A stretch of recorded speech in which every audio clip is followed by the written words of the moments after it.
Good day mga ka-idol, Justin Motovlog here. So karon na napunta nagbiyahe kauban atong barkada. So mag-ride na punta dinhi may kaubang adventure. Ang ato ang biyahe karon kay kini gani natagsarami mag-upo na magbarkada na kailangan namo ni mag-celebrate isa mi or magbanding-banding isa mi na kami na magbarkada tungod gani kay busy mi sa kanya-kanyang trabaho. Karon rami nagkayayaan na mga ligo mi og Malbog. So karon so amo ang adventure so mga to mi og Malbog. So shout out din ha sa mga taga Malbog na akong followers kung mga rami din ha sa Punta Malbog. So naa na may karon nakapag-video din sa inyo hang pinaka-nindot na lugar. So tama-tama kayo kay dako kayong tubig so lami kay niikaligo ron.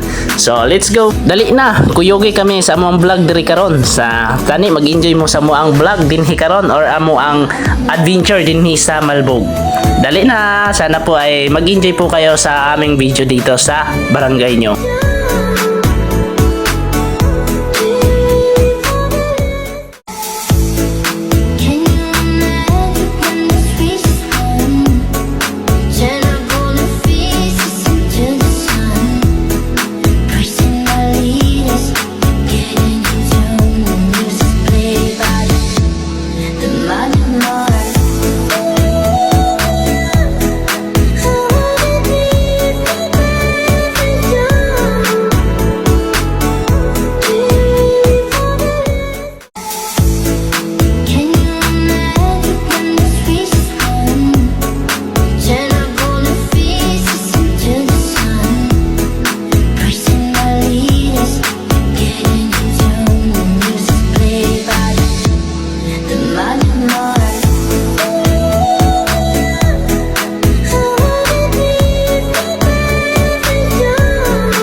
Kung bago ka pala sa akong page, i-follow na para updated ka sa sunod na tong video. Kay basi di ay og isa sa inyohang barangay ang among makadtuan o among ma-enjoyan, no? Let's go. Thank you so much sa pagpanood.